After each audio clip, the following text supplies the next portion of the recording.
Musumbe Dr. William Ruto ni watu la moti kundi ya kiembene kuma ndi ya America ikundi ikuitwa Ford Foundation kwa kila kuweta tayende na kuiva amuika meke maundu matailete thini wa maandamano kana mangendile meke maundu matailete thini wa maandamano mamugola manato iwene amuika Ruto yasekane kundi ni na ivya mangendile ilo vya kwana ngamali ya mwene ndi na kuya mabiasala ni mene yasekana silikali nditekelia ona umoko tume ya Kenya kulikilela maandamano mamugo.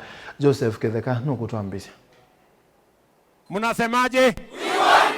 President William Ruto kwa ivinda yingi niwe yumila kutula muti makundi amwe matema kiserikali kumanthi sianza ahiwete tamano thothe yivane ithoko ila inakusiguva Kenya. Hebu kila mtu tuseme we want peace. Ainena ndambukani yake ya maendeleo kwa kauntini ya Nakuru.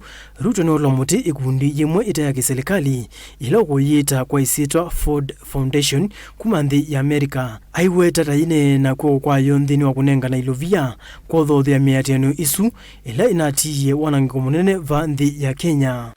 We have no use for anarchy and violence and destruction of property and loss of life. Wale ambao wana sponsor hiyo violence, sisi tunawajua. And I want to call out those who are behind the anarchy in Kenya, those who are behind the sponsoring the chaos in the Republic of Kenya. Shame on them, because they are sponsoring violence against our democratic nation. Mimi nataka niulize watu wa Ford Foundation watuambie hiyo pesa wanatoa ifanye fujo ndio wapate faida gani?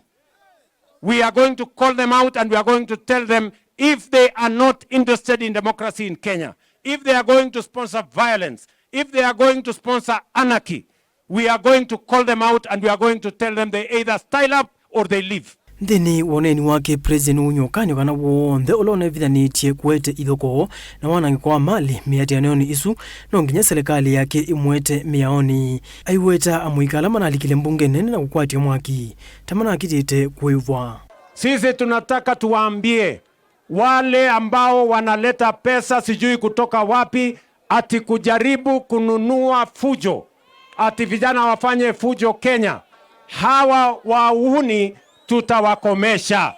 Vijana wetu wa Kenya, tafadhali msikubali ati watu wafanye nchi yetu iwe ni nchi ya kupigana, ya kuharibu mali na ya fujo. Ikundi ye President ukuyitula muti ya sovu mwakani wangili umwe mana kenda miongo thandharu na itatu ni mutongo iwayo kwa isitwa Edsel Ford, President wa Ford Motor Company, kutetheze maundu maki kisomo na ukunikili. Wala anasema tuunganishe Kenya nione kwa mkono.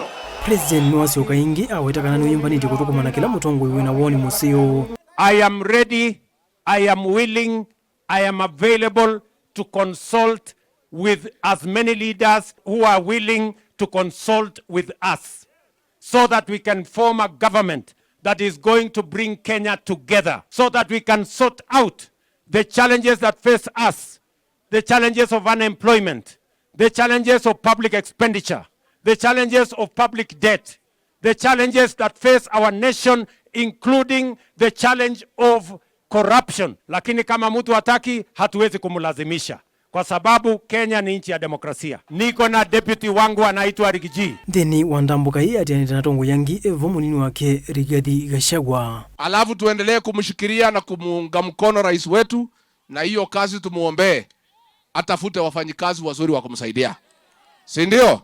Kwa sababu kiongozi atafaulu akiwa na watu wazuri ya kumsaidia. Asanteni sana Nakuru. Joseph Ketheka, Vlingi wa Movo, Mutongoi TV.